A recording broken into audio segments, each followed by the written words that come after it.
Good afternoon, everyone, or good evening, from depending on where you are in the world. I wanted to welcome you all back to our One Church Conversations. This is a special time. This is our second one that we've done, and I'm really excited about this one because we're going to be talking with a great friend of mine that I've known for many years, and I am very excited to see. Um, uh, Let me check this. I wanted to welcome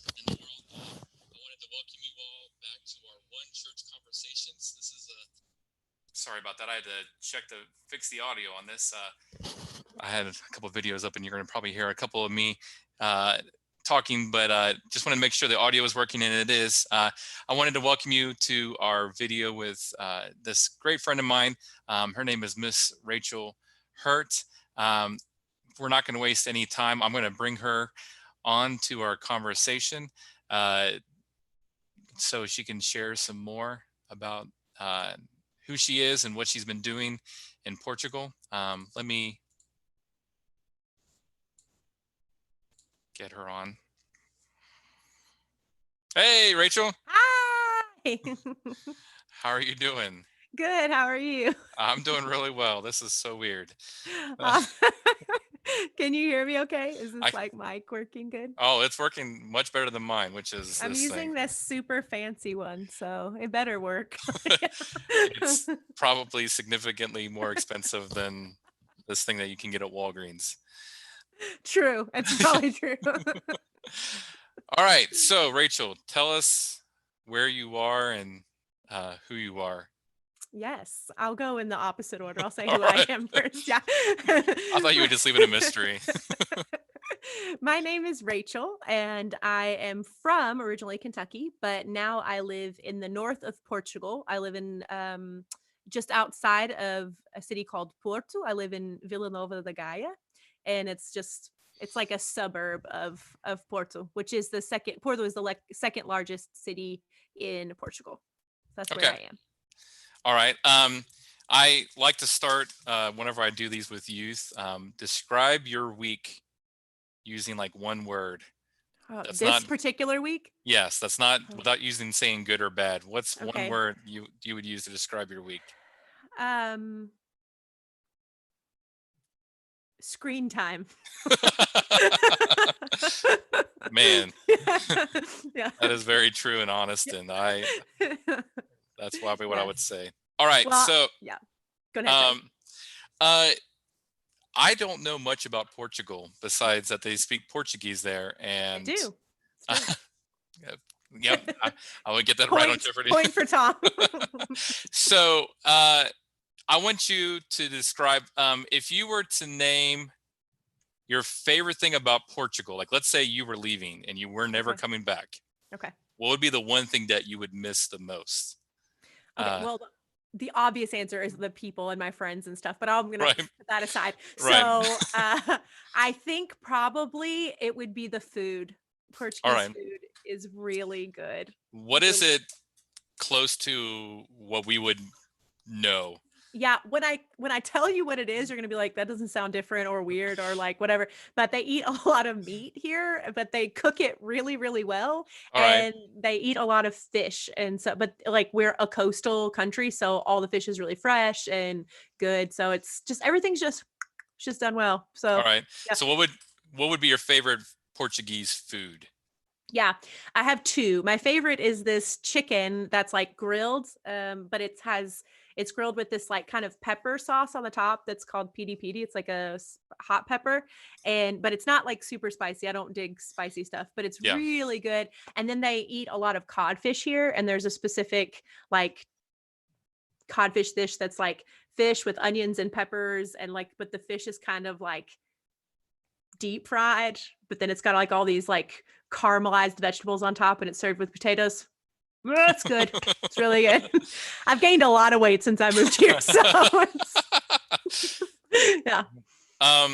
What is your favorite Portuguese holiday that we wouldn't like? We have Independence Day. Yeah. Is there a Good question. holiday that we don't know about that they have there? Yes. There's several. We have lots and lots of holidays. So Portugal is a predominantly Catholic nation. And so every city, every little like village kind of place has a saint that's their like patron saint. And so every little village has its own celebration for their saint. And so Porto, which is a big city, so they have a big celebration for their saint, who is John. So the festival is called São João. And how they celebrate is like everyone goes out into the middle of the streets at night and they have these. Oh, I have one. Let me grab it. Hold on. Right.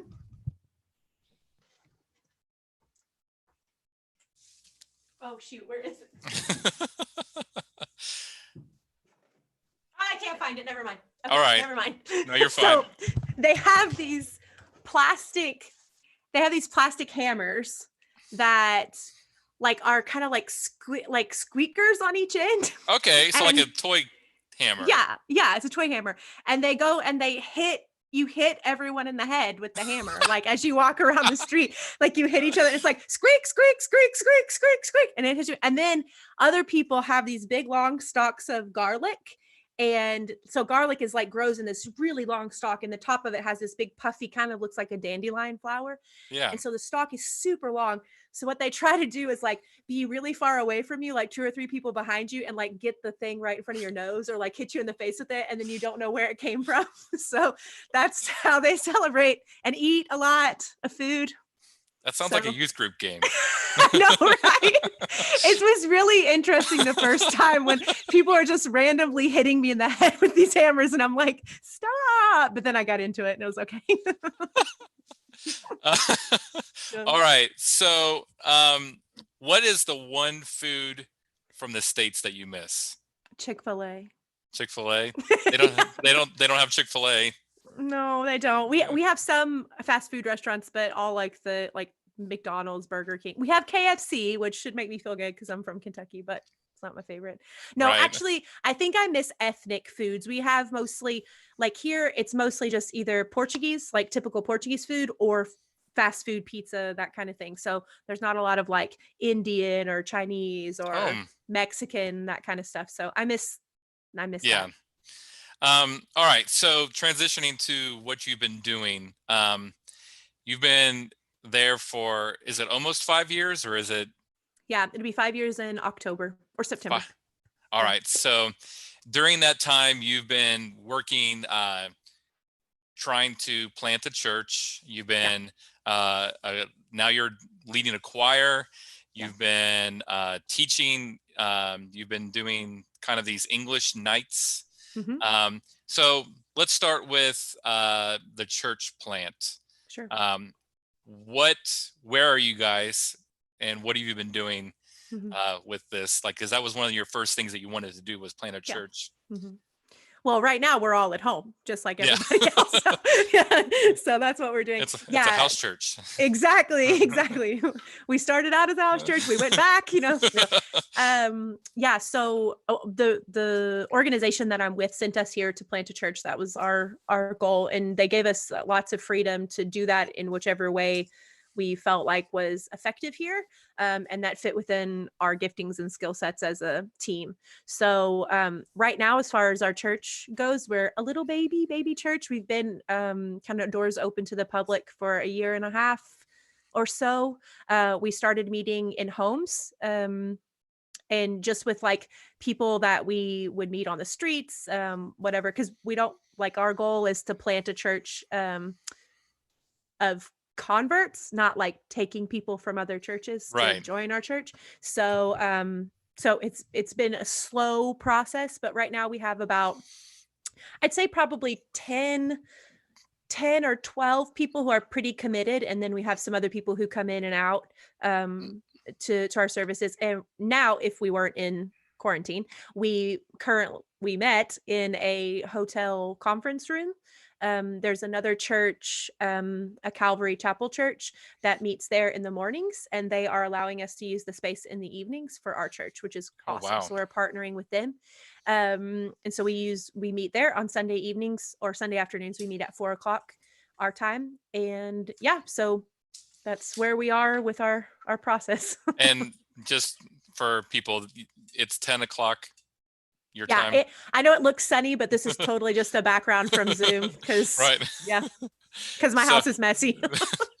I'm in my basement. Nice. This is not our normal border.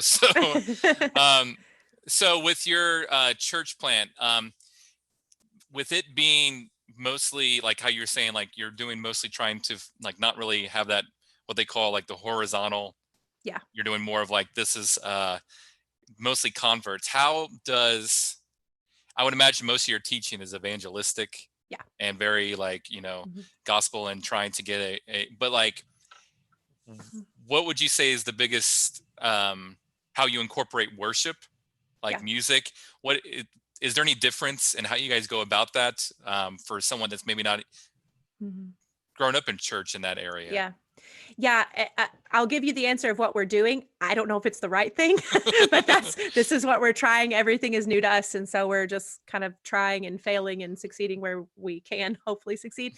But it is a different dynamic when you have a group of people who weren't haven't grown up churched, and because it's a weird thing to be like, okay, everyone, now let's sing together songs that you don't Right. know, and so it's kind of weird. And so how we kind of made that transition was we like incorporated it in slowly. So like we were meeting in homes for quite some time. We just started meeting in this hotel maybe 3 or 4 months before the COVID stuff hit. So we haven't been there very long. So we've been meeting in homes, and we would have dinner together, and then we would sing like a song. At the very beginning, I just sang a song. Like they were like, Rachel's got a song she wants to share with us. And then I would sing the song. And then like as time went on, I'm like, well, we know this song. Why don't you sing it with me? And Ah, that kind of thing. And then we would have our discussion. Like our teachings are very super, even now are really interactive, like asking questions and getting discussion and like trying to keep things really um not like in a hierarchy kind of situation where people feel like the pastor is in some way like more holy than them. right. Of course he knows more, he's more studied, but that doesn't mean he's like more important or closer to God necessarily. And one of our goals also is to transition us out of leadership as quickly as possible. So we want to make a model that's super easily reproducible by people who are new in their faith. So, keeping our teachings not dumb, not dumbed down, but just like No, at a level where it's easy to understand and easy to reproduce. And milk so that's milk before steak. exactly. So that's kind of where we've been with that. And now we've grown to the point where people, at least our people, understand what the worship time is for. We still don't have a whole lot of like, and part of this is my fault because my language is not top, but like we don't have a lot of talking and like praying during the worship and that sort of thing. That seems more normal in our church context. It's mostly we just sing the songs together and then go to the talking time, but we're starting to incorporate that more. we So just we just got a worship team together. Like we met the week before COVID hit, so we oh have not done much. So yeah. wow, got more time to practice. Exactly, yeah. So if when it comes to that, like what do you see as the kind of the bigger difference between um, the churches? You mentioned, the Catholic is pretty predominant. Yeah. Um, is outside of even that, like what is the probably the biggest difference you see between Portuguese and American churches or Mhm. the experiences that you've had? Because like I would think that it would be easy for someone, for me, it would be very tempting to create an American church. Yeah. Like Mhm. these are what I'm comfortable with, and this is what like you said, we're all going to Mhm. stand now and sing, and they're like, why? Yeah. That's what we do. Exactly. Yeah. Um, so like, what have you learned in the church? What it looks like, how it differs from American churches? Mhm. Yeah, I think, the first big thing is size. Like, we have one of the largest, well, that's not true, in the northern part of Portugal. In Lisbon, there's a few more evangelical churches that are kind of bigger. There's like a Hillsong down there that's kind of big, but here in the north, our biggest evangelical church is about 150 people, and that's like mega for us. So, as far as size is concerned, it's extremely different. And so within that context, things look different, because when you're in an enormous church, like the way you do things has to be different. It can't be, it can't be the way that we do our church where people can interact and talk with each other, because you'd never get past the conversation part because there's too many people to talk. But I think one of the well, I don't know if it's necessarily a difference or if I'm just forgetting how American churches operate, but evangelical churches here are not as likely to work with each other.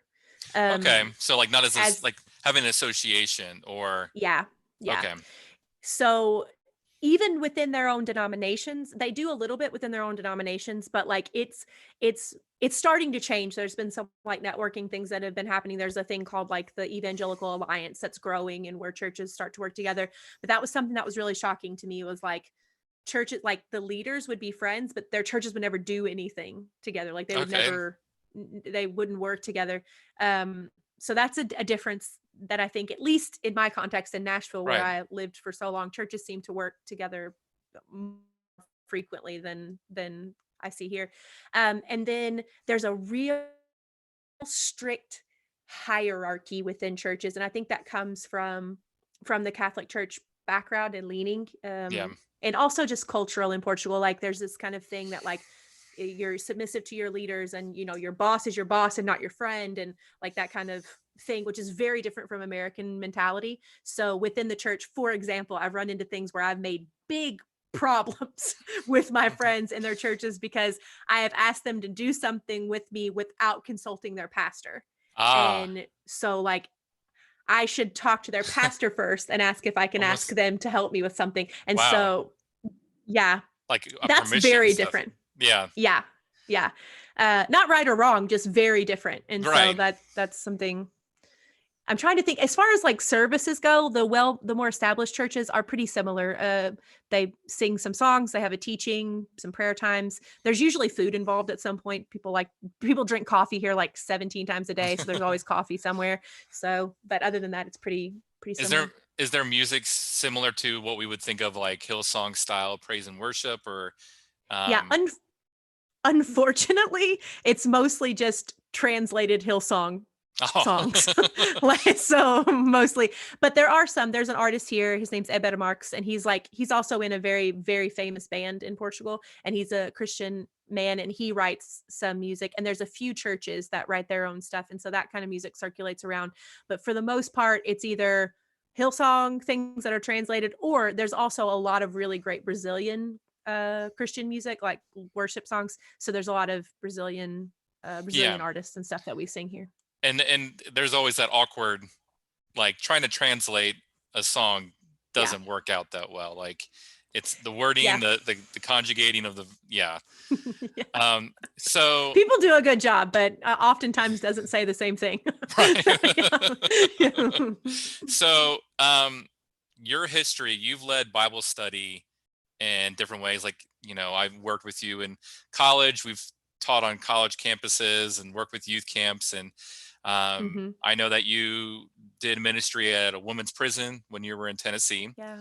Uh, and you're now doing choir and teaching adults. And um, you were um, doing two different like parachurch organizations for youth. Like you were doing that one Yeah. thing through Campus Crusaders Yep. Hmm. and one that I Through don't, our church. yeah, I Well, was gonna more or say, less through our church. Yeah. Hmm. um, what is something that you've learned through like after I stopped seeing you in Camelsville to, I haven't learned anything since then. to now like working in those ministries? Cause that's a wide spectrum Yeah. of like going from a women's prison ministry in Tennessee to, planting a church in a hotel. Uh, Yeah. what are just some things that you've learned in that process? Yeah. I don't know. I'm not really sure what I could say that I have learned, but things that I've noticed and kind of feel like I have taken to heart are that it really doesn't matter where people are or where they're from or what they've gone, I mean, it matters what they've gone through, but like we are all the same and we all have the same problems and we all have the same fears and we all have the same hopes. And it's just, and we all have the same answer to those problems and, you know, the same place that we need to go for those hopes. And so what I think that was a really interesting thing for me to learn, like coming from the prison and then moving here and doing a lot of traveling in between.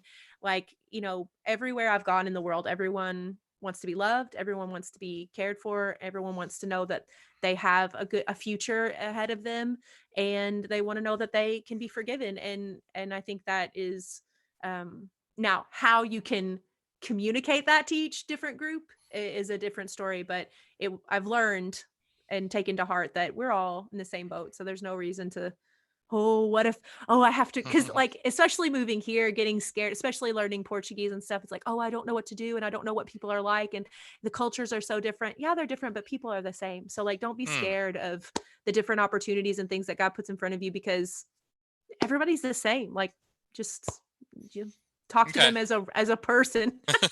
And, yeah. Instead of like, Yeah. you know, a generalization that you may have created.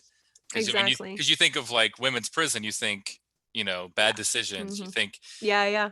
Portugal, like, you know, I like I said, I don't know much about it besides, you know, everyone worships Mary like all the time or right. whatever. Yeah. And Yeah. like, you know, that they speak Portuguese, and like what I knew from our Brazilian friends in Camelsville. But like, I also knew that that probably wouldn't translate, you know. Yeah. So with that,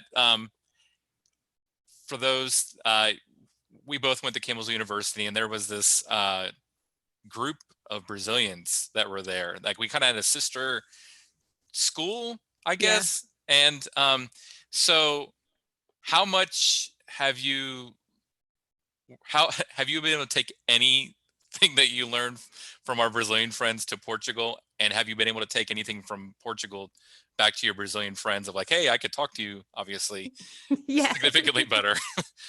Yeah. No, I think, well, one thing, there are a lot of Brazilians who live here in Portugal, and we actually have many Brazilians in our church. We have converts and then people who have moved here. So people who didn't have a church were looking for a church when they moved here and joined us. So that's kind of the demographic of who we have. And so I have a lot of Brazilian friends. So it's good to kind of, I've been to Brazil, so I can like connect with them and be like, oh, I've been there and I know that place or whatever. So that's been kind of cool. And then the other way around, yeah, like we have a mutual friend, Nuno, and I've been able to talk to him like on Messenger and stuff in Portuguese, and that's kind of fun. Or like people will post things and now I know what they're saying. There was always that thing of like, whenever we would hear them speaking Portuguese, it was like, yeah, they would always stand in the hallway when I walk by and they would go, blah, blah, blah, Rachael, blah, blah, blah, Rachael. And I'm like, what are you saying? Yeah. And now I'm like, I know, buddy, you can't trick me now.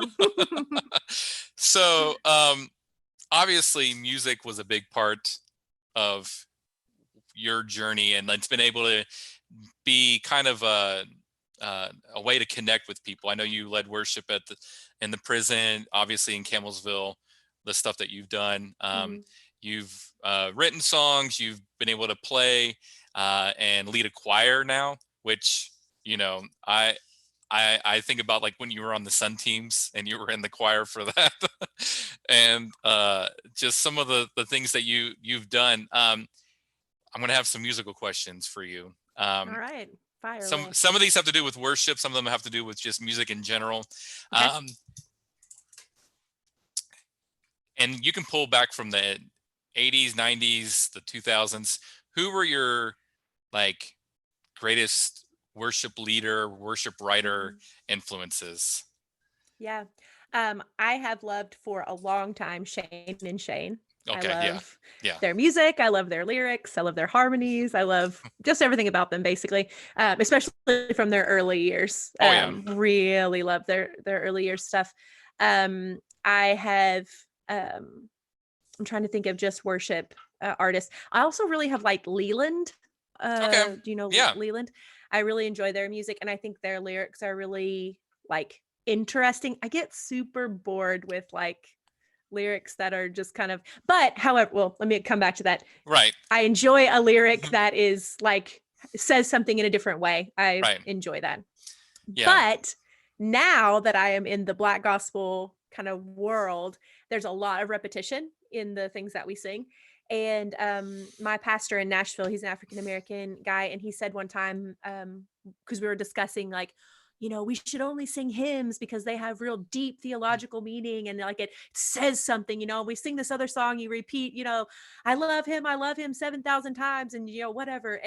And I was kind of leaning more towards the hymn side of that Right. argument. And he said, sometimes I need to say something a few times before it leaves my head and moves to my heart, to where I can like really like process what I'm saying and then like express that in like worship. And I thought, that's kind of true like in other things. Like if I'm like in love with someone, I'm going to tell them that like 3 times in a row. Like I love you so much. You're just so great. I love you. Like it may Yeah. be a different way, but it's like because it's like it's coming from my heart. And sure, I could say you're beautiful and you sing well and you have great eyes and da, da, da, like all these different things, or I could focus on one thing and just like pour into that. And so I've grown to appreciate more the kind of more repetitive songs, as long as they're speaking the truth. If it's Yeah. some sort of heresy, then Yeah. We try to stay away from heresy. as much as possible. So that's more focusing on the lyrics. What about musically? What are some and they could be even secular artists. What are some of your Yeah. musical influences Yeah. that I have really liked for years and years Jimmy Needham. I love okay. his music, and it's kind of like bluesy, jazzy. It has like some different like chord progressions and structures, and his melodies are really nice. I have been listening here recently to tons of Brazilian music, and I love it so much. It's like kind of funk like Yeah. based, and like and the melodies are beautiful. So I can't think of anything except these like 3 Brazilian bands that you wouldn't have any idea who they are. Right. But they're really they're good. I'm liking more like the music that doesn't sound so worshipy, like Yeah. the like 4 chord kind of deal, which I think is great and has its place, but just personally like listening to stuff at home, I prefer. I've been going through that kind of journey as well musically, and that's actually Mhm. one of my questions I was going to ask is for a while, and I knew that when we were playing together, the goal was to have your skill be at like this level, but then Mhm. bring it down and like play as basic as possible. Yeah. Cause like, but like, I had been challenged on that a little bit in Yeah. probably this past year of, you know, is there a place? Because we're both, I mean, obviously you sing, but you also have a musician's background, like not just playing guitar, but you were in band and stuff. Mhm. Um, Mhm. that the idea of like, how do we present our best while still not making it about us? Like, how do we, Mhm. because like I played bass, and in worship,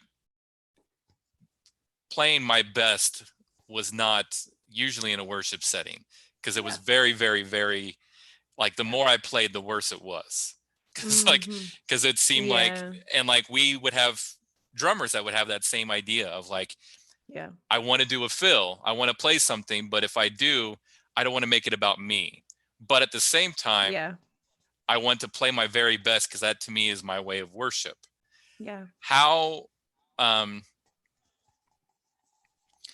have you I mean I think I feel like I've seen that pivot a little bit with that band, for example, what's it, King Kaleidoscope, I think. Okay. Yeah. Like obviously it's much more musically produced than Mhm. what you would normally see, and I would even say like Hillsong, Mhm. you've started to see how they've musically Yeah. started to not push the brake as much, Yeah. and so that it's not just the 4 chords, Mhm. you know, and then having a bridge and then having the drums built out and then everything cut out, Yeah.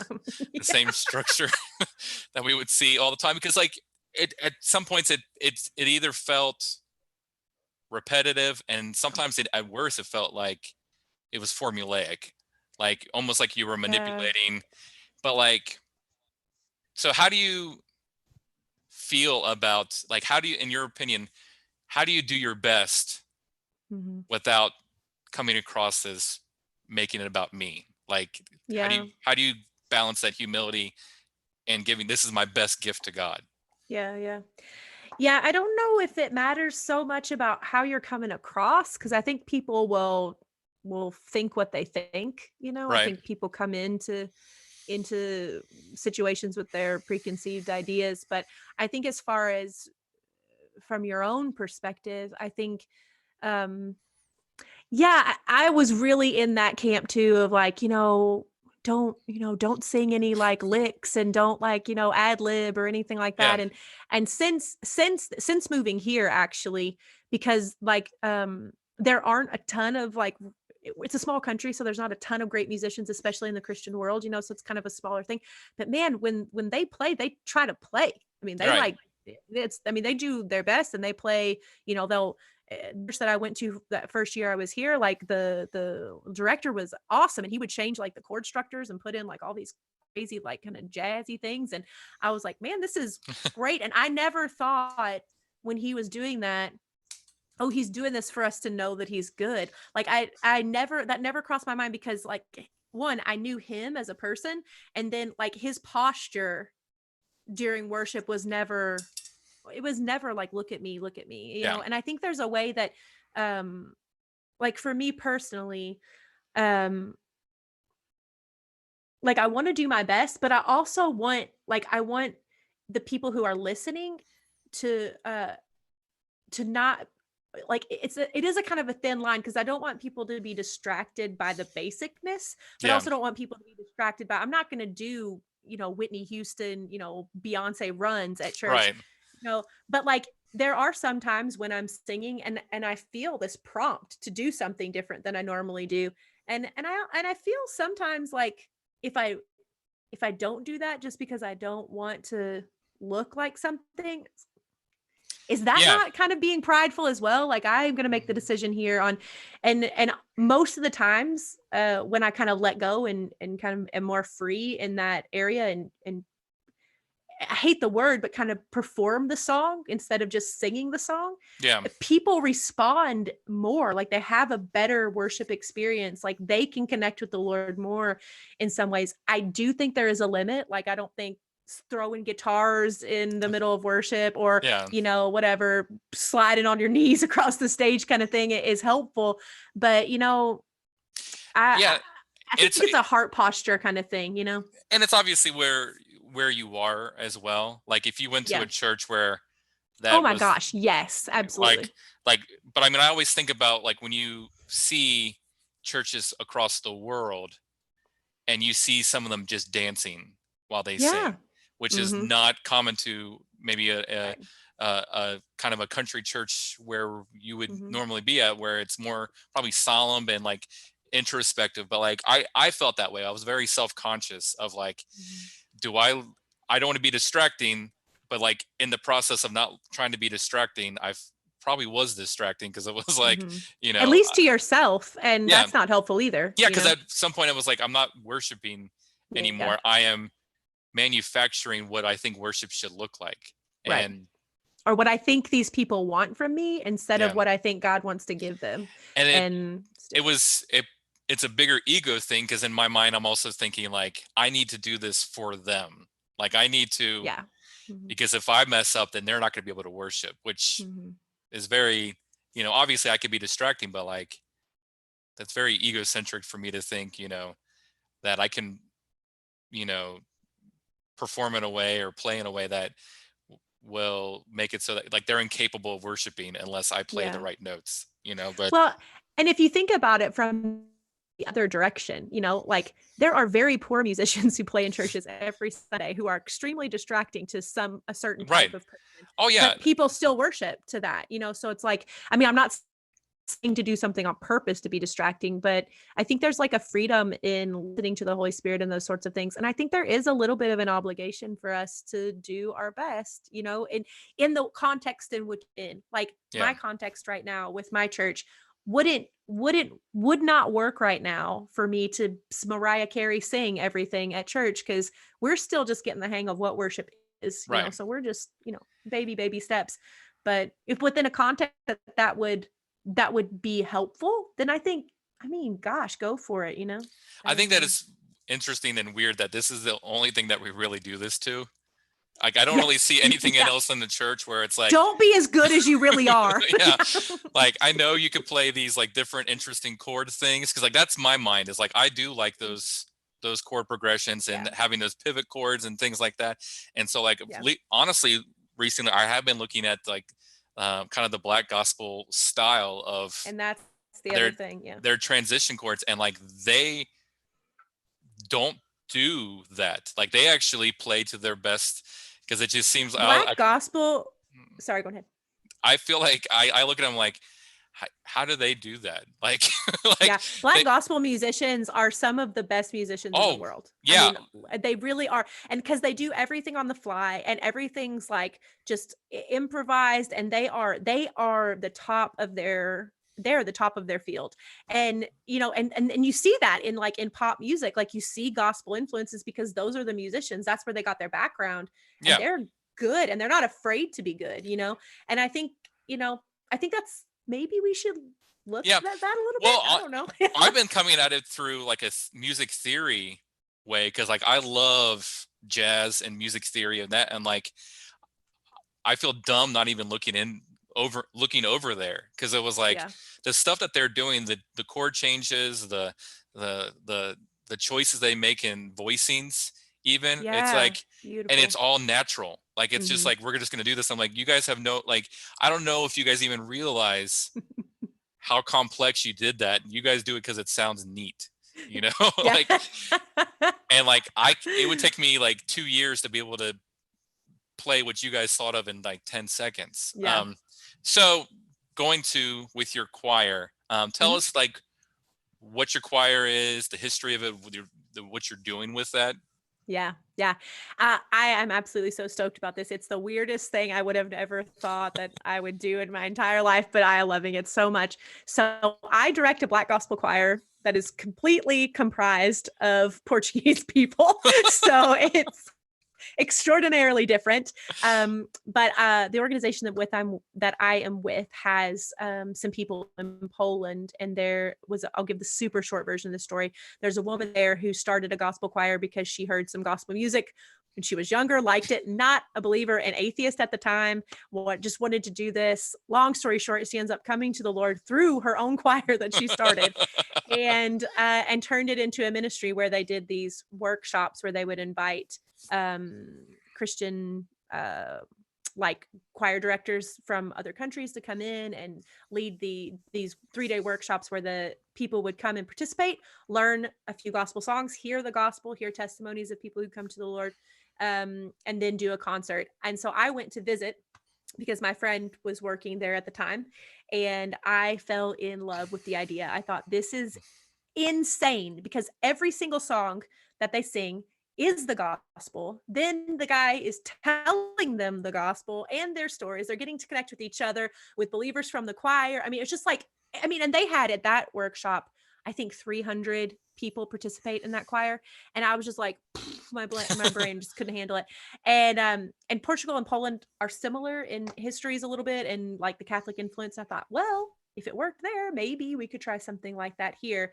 And that's how the whole thing got started. I invited a few of my friends to get together around Christmas time to form a baby choir to go do some like promoting on the streets at Christmas, like pass out flyers and sing a couple songs on the street. And that was it. I was just going to do that, and then the workshop, and then the choir never stopped. And so now we have about 22, 23 people in the choir, the majority not believers yet. And yeah, so they're my outreach. They're the people that I talk to every week. We have rehearsals every week. The thing that I love about the choir, the thing that I keep when I get down or whatever and things aren't going the way I want, like I had a friend of mine who was in the choir for a few years. She called me one day and she was like, "Man, Rachel, I just can't get this song out of my head." I was singing it while I was washing the dishes, and it was something like, I can't remember the song it was, but it was like, the gospel. Like she's literally singing the gospel to Oh, herself while she's washing the dishes. And I'm like, man, I don't even have to be there. Like I don't right. even have to be there for them to be preaching the gospel to themselves. And I was like, this is what I want. And so we like every one of our songs, choose specifically, and I choose, like, I find the scriptures that they're from, and I put them in with the lyrics, and then we discuss where the songs came from, the Bible passages that they come with, and then we have discussions, small discussions every week. I want to I have some dreams and goals about what that could look like in the future, but yeah, it's been really, really cool. So haven't seen anyone make the full step to faith yet, but I've got a few people right on the cusp, Right. which is exciting. And you've been able to perform like Yeah. in Yes. Is this the time where I can show a video? Yes. Yes, absolutely. You like that segue? Awesome. It was awesome. Yeah, no, we've been able to perform in several places. Last year, we actually had our first international performance. We went to Spain and performed in Spain. We felt really cool about that. And the thing that I'm going to show now is a performance from last year when we sang on it's actually an international Portuguese show. It goes out to all of the Portuguese speaking countries in the world. And it's like a morning show, and we sang on it last year. We've grown since then. It's gotten bigger. Let me make this full screen. Tell me, can you hear it? Yep.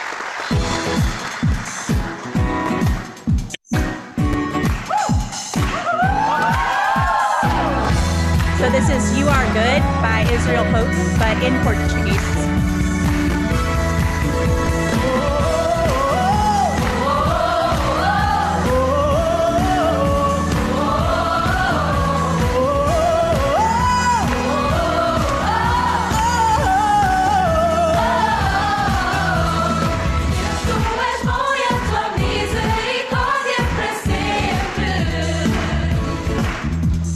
Deus, tu és bom e a tua misericórdia para sempre.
I'm going to turn it off because they interview me and I do a horrible job.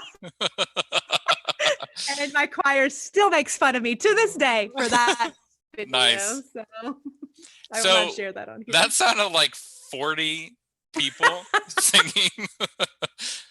uh, but like to have your choir go from like small, like it's grown since then. Yeah, Like, yeah, yeah. It's grown since then. All right. So,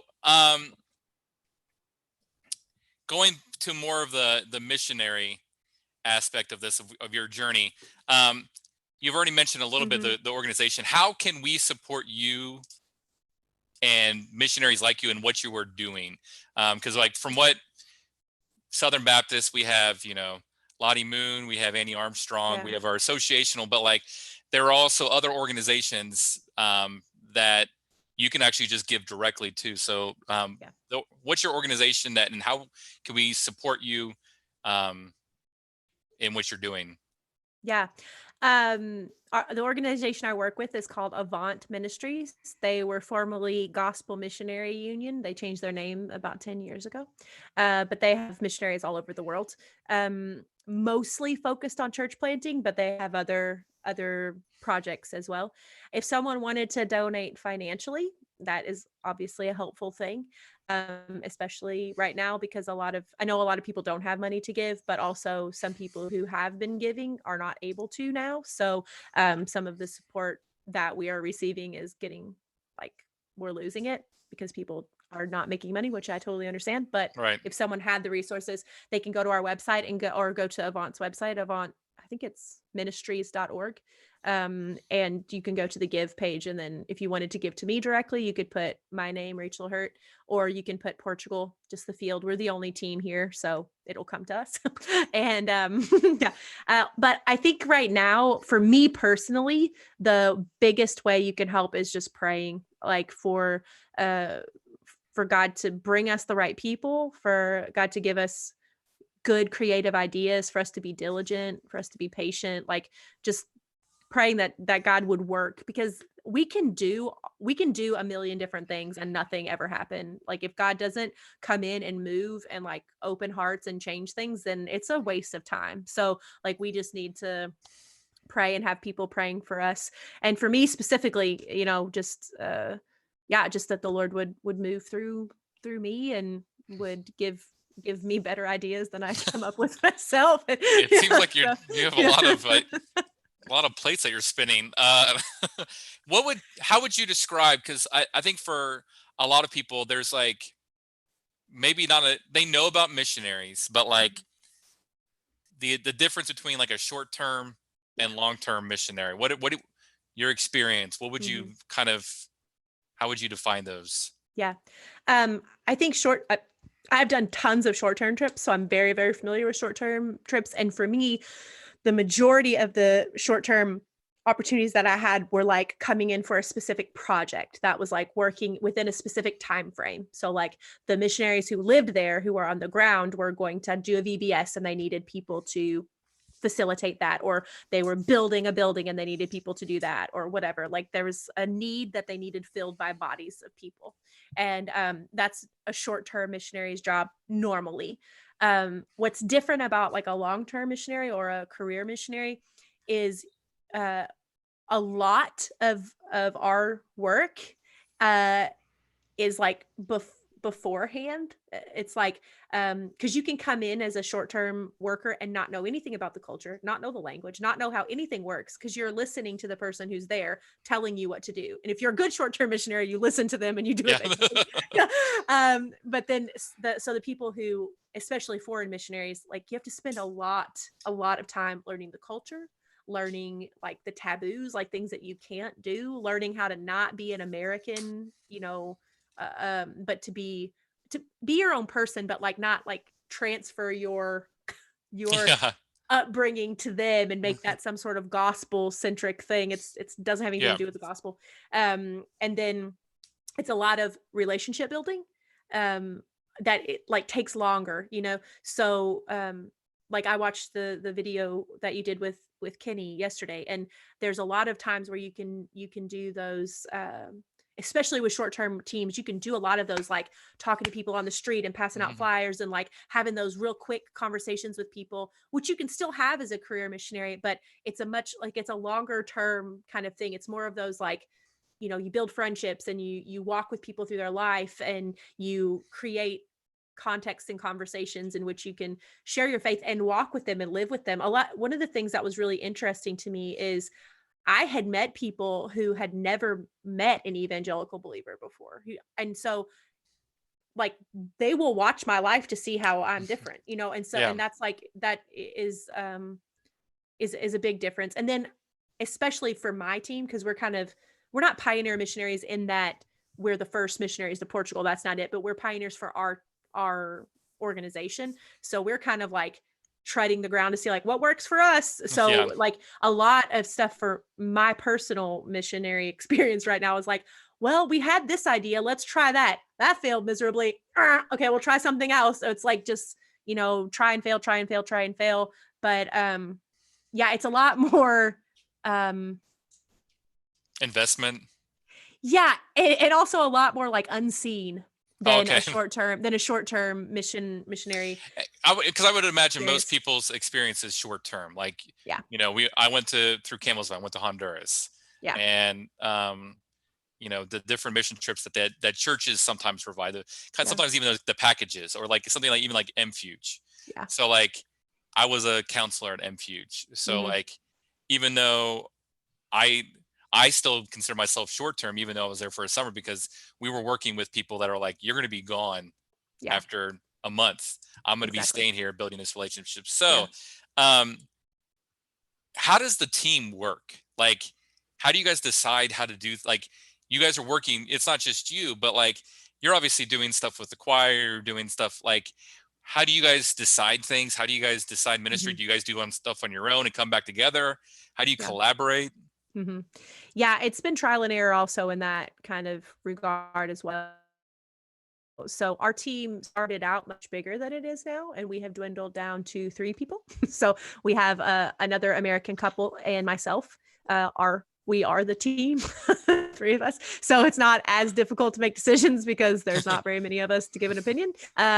But yeah, also my team leader and his wife, they have small children. So there are a lot of things that end up falling on me to do just because of time, and situation.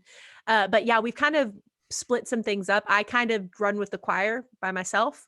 And then Logan and I, my team leader, do some things together. Like we do this English night outreach thing, and we do that together. And then I'm trying to think of some other things that we do together and some things he does by himself. So he obviously teaches. He does our preaching and stuff. So he works in that area. So we kind of all have things that different areas that we work in, but they're all kind of pushing towards Yeah. at least evangelism, if not directly even to the church.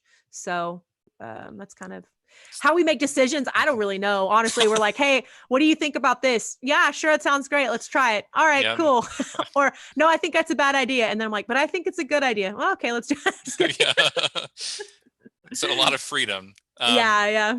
So, um, when you first started this, I think even before, like, you met somebody talking about Portugal, and I'm going to read to make sure I get this right. And they said, "What we need from you is to come teach us what it means to follow Jesus, not just how to know him."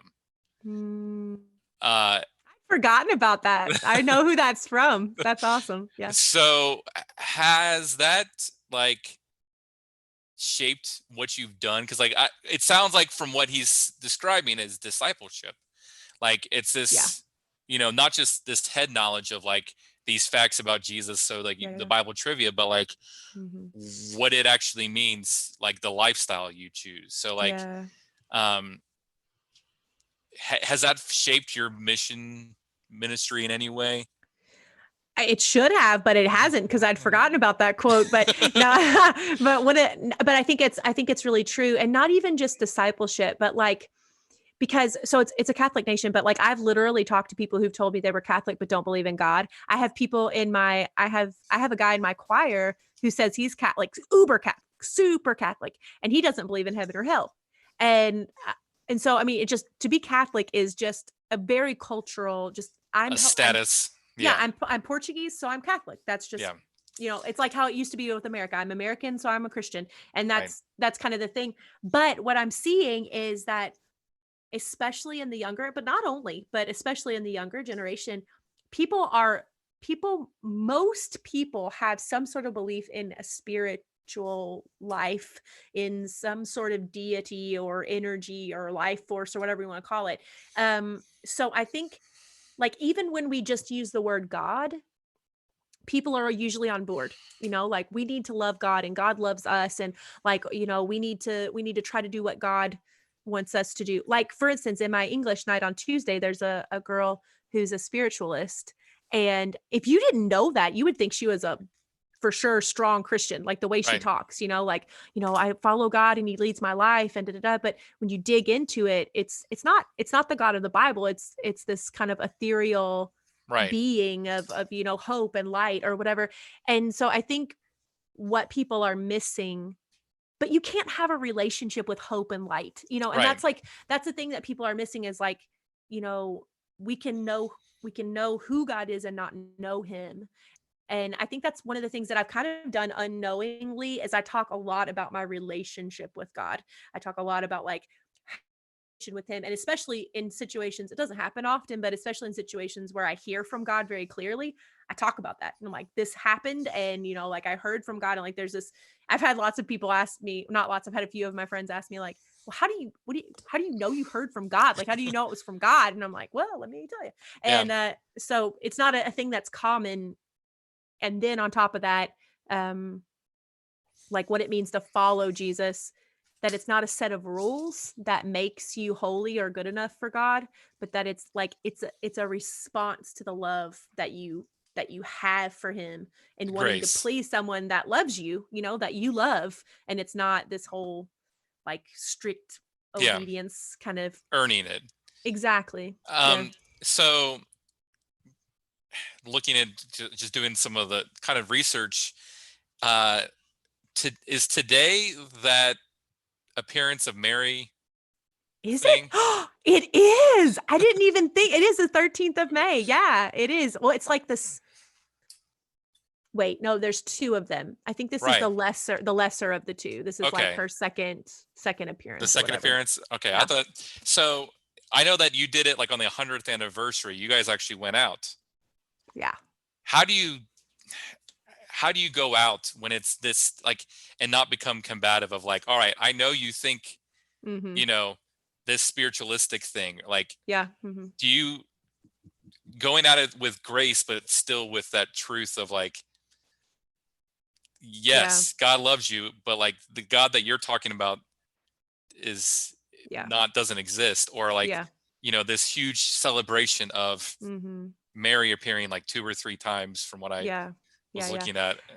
That is it is a very sad, strange story. And Fatima is the city in where she Yeah. appeared.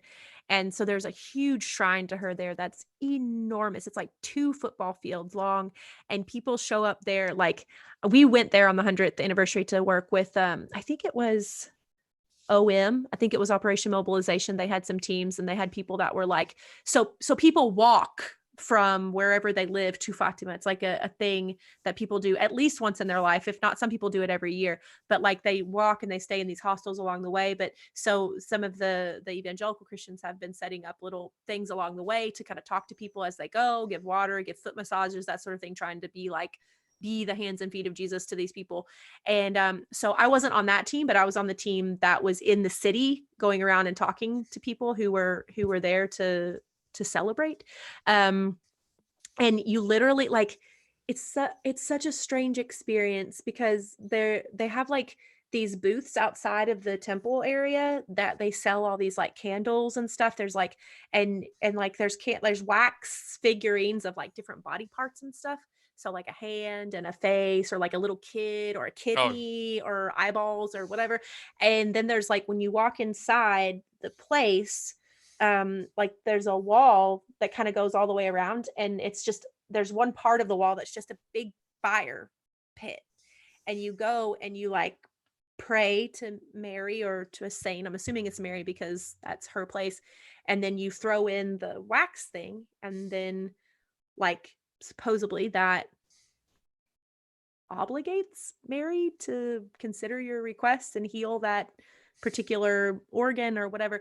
But it was like Oh, it was okay. so like sad because okay, so there's that whole thing, and people are buying all these stuff, and there's candles that are like 3 times as tall as me that they're Yeah. like throwing in there, and then there's this like thing that where like I don't know if it's like a penance thing or what, or but there's like along the whole like 2 football fields there's like a marble kind of like path, and people will crawl on their knees like all the way from the back up to where Mary is in the front, and it's like saying prayers or whatever, and they'll have like big pictures of Mary and flowers and all this stuff all over them. And like there were women there that were like had to be like 80, 85, crawling on their knees, like having to hold on to somebody because they can't put that much pressure on their knees. And I was just like weeping. And then there's like thousands, and we were there on the 100th, so it was like, I mean, hundreds of thousands of people there. And then there's like this big shrine of Mary with all these candles and stuff on it, and people are just following her around. They're like carrying her, like those things like Yeah. Aladdin, or whatever. And they're like carrying her around, and it's like this big parade, and everybody's like singing Ave Maria and like following this statue. And I'm like, so that's the context in which we're talking to people in. Right. I hated that weekend. It was like the most stressful experience for me because I am the opposite. I am not combative at all. Like I am the least combative in those kind of conversations. I'm almost to the point where I won't even say the thing that needs to be said because I don't want to come across combative. And so that was a really difficult weekend for me. Extremely like challenging experience. But I tell you, I had some really good conversations, and people were way more open to talk to me than I would have thought. And so we had some really good, interesting conversations with people. Some people didn't want to, no, we don't want to talk to you at all once they found out that we weren't Catholic. But um, yeah, and I don't remember in what year, but the Pope dedicated Portugal to Mary. And I think that's given a little bit of a stronghold here to the country that makes it a little bit spiritually dark here. Yeah. So It almost seems like almost like voodoo, like where we I are think going a to do little bit. this Yeah. to receive this. And it's Mhm. not even like salvation. It's like foot pain, like Yeah. that's so bizarre.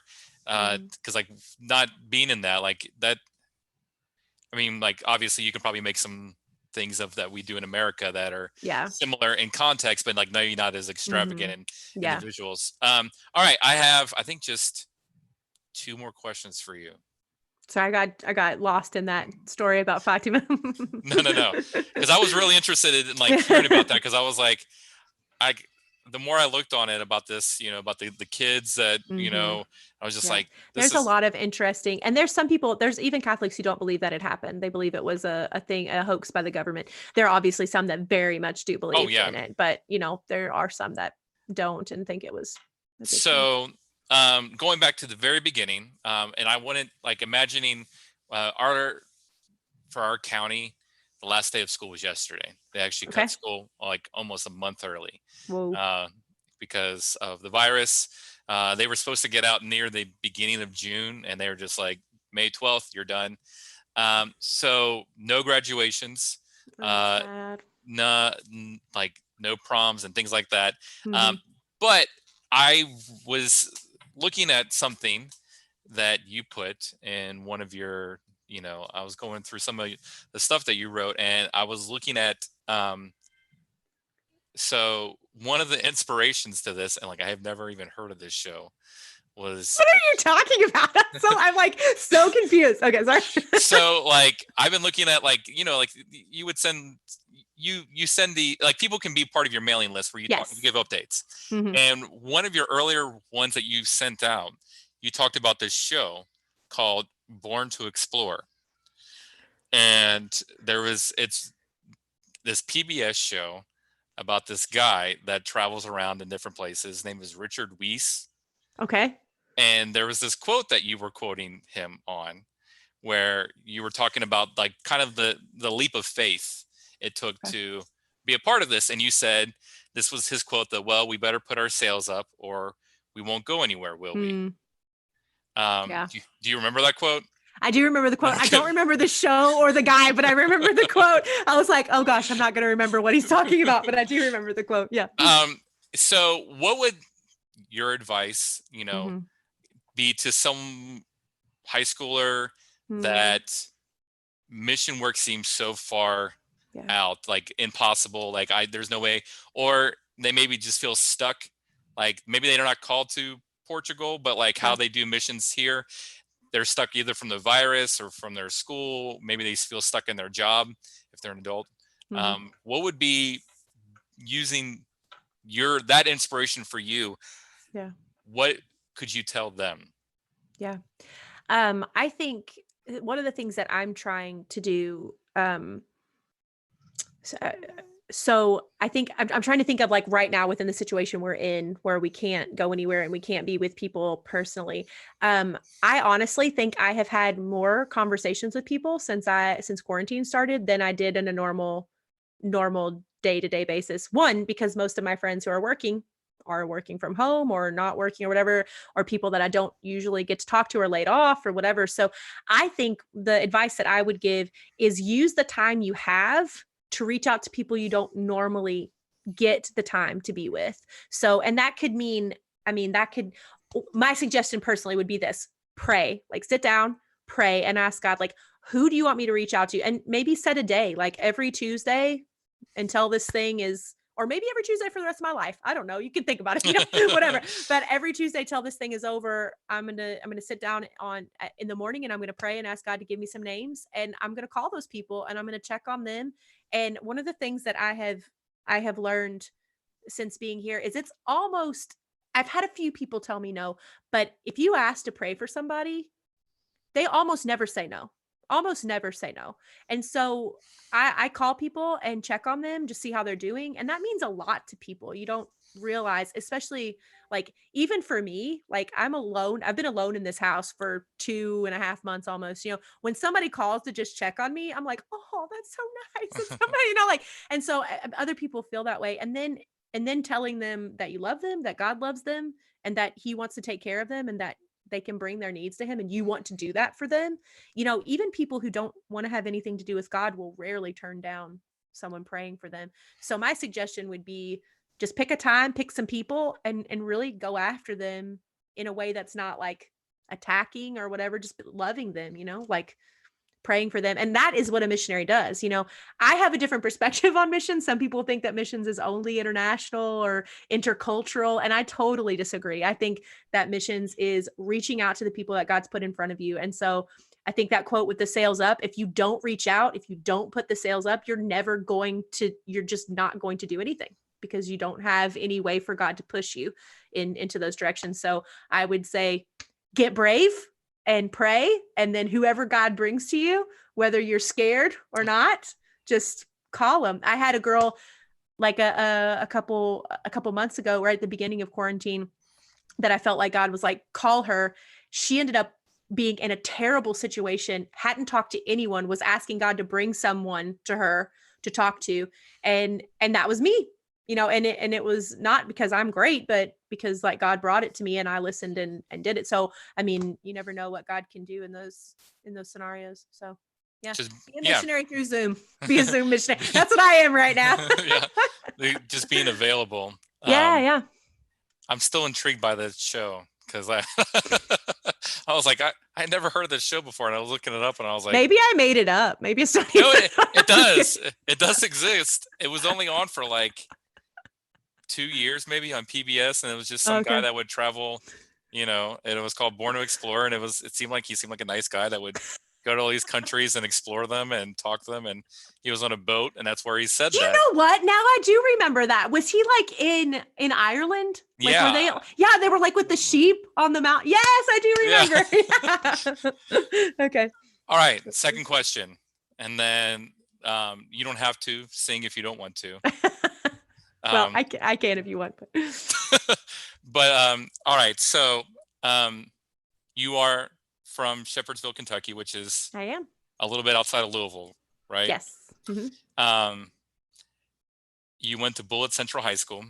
I did. Thanks for bringing that up. I'm just kidding. Well, if you not that you would want to, but if you were forced to change the melody to your school song from Yankee Doodle. I forgot that it was Yankee Doodle, so I remember you told me that in college, and I was like, because I was talking about how like ours was where I went to Simon Kenton, like an old band director like wrote ours, and you're like, wow, okay, and you're like, ours was Yankee Doodle, and I was like, no, it's not. And like, it is. But if you could change it to any melody, you had to, what would you change it to? It doesn't have to be a song that is public domain like Yankee Doodle, but I would change it to the melody of Hotline Bling. Bullitt Central High School. I can appreciate that. I just don't know how. Because then we could have all those cool dance moves, like yeah. I just don't know how you could like pump a team up with Yankee Doodle. Like football team, we're gonna tear their heads off. All right, strike up that Yankee Doodle. Yeah. We didn't strike a lot of fear in anybody's anything. So we had a good cheerleading team when I was there, and everything else was just kind of like. So. All right. Would you be willing to sing? Yes. Would you? I had thought that I could either sing something I have. Oh, hold on. Sorry. I was pulling up lyrics. I could either sing something that I have written, or I can sing like a worship song that may be kind of known, and I could sing it in both languages. Which would you prefer, Tom Brown? I cannot pick this. Sure you can. Why no, not? I cannot. That's like. Do your youth know What a Beautiful Name? Yeah, that'd be good. Okay, I'll do that. Let me try to move this out of the way so I can see things all at the same time. Okay. My guitar disappears into my background, so it's going to be really magical when you... I don't understand why, but... All right. Can you hear? Yeah, it sounds great. All right. I will sing, so I'll kind of sing back and forth. I'll sing like one verse in English, one verse in Portuguese, back and forth.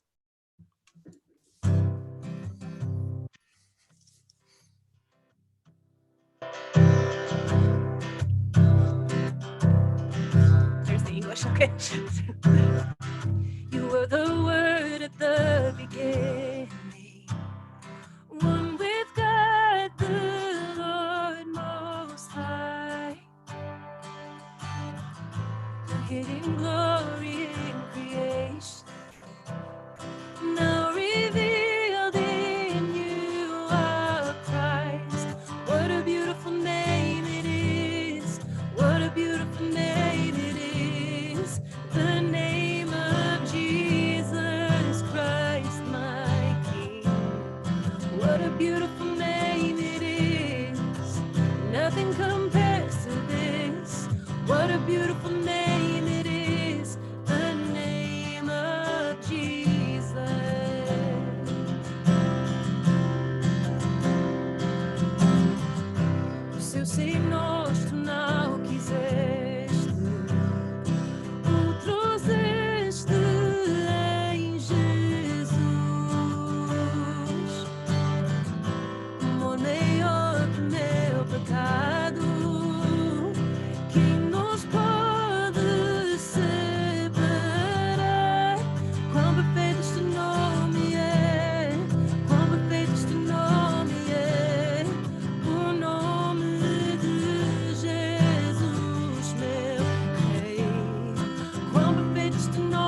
I don't know how you. That's that.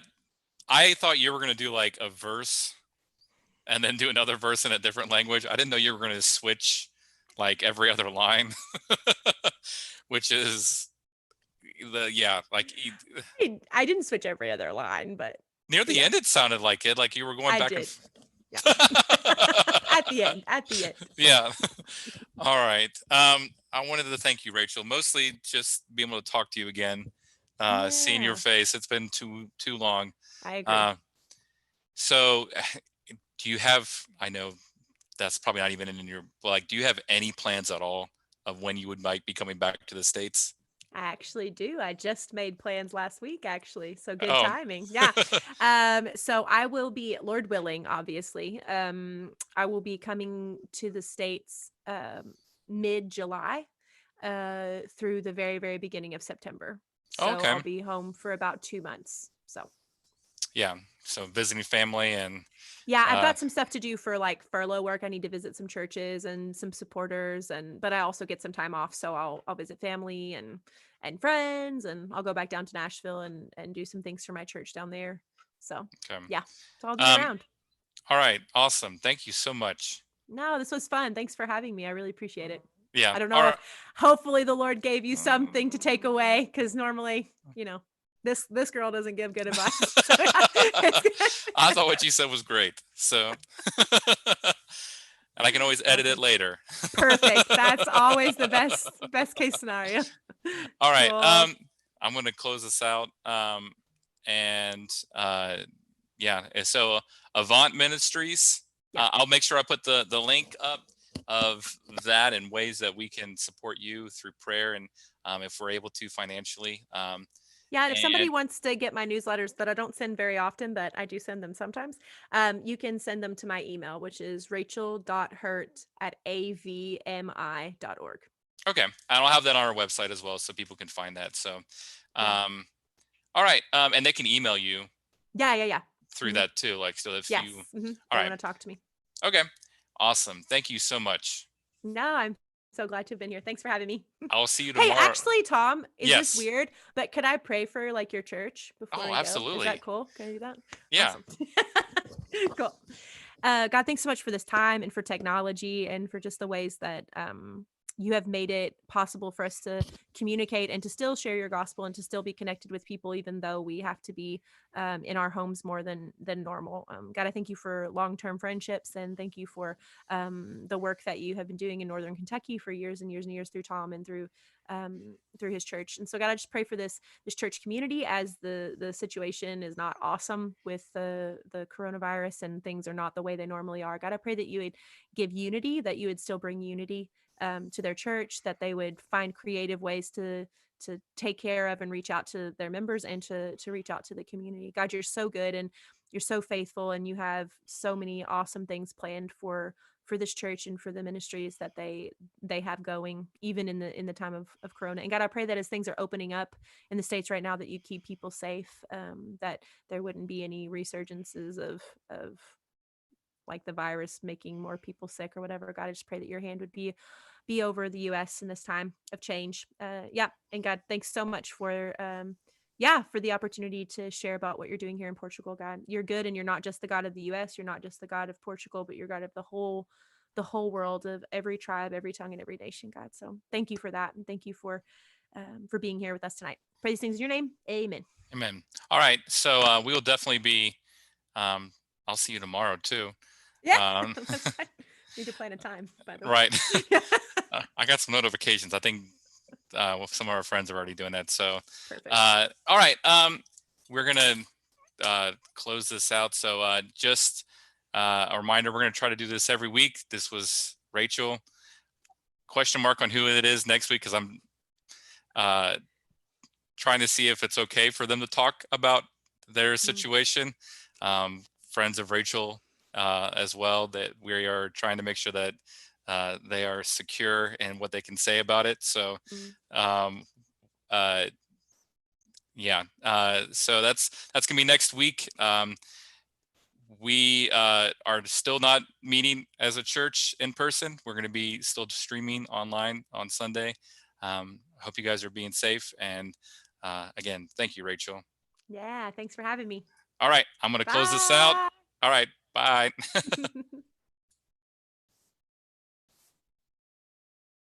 All right, guys, thank you so much for being with us. If you have any issues with the video, we'll try to work on that. Obviously, you wouldn't be able to hear this if you did, but I hope to see you guys on Sunday through our stream. And again, thank you so much for everything that you guys have been doing. All right, I will see you guys tomorrow if you're part of our devotion time, and if not, then I'll see you on Sunday during our stream. All right, thank you.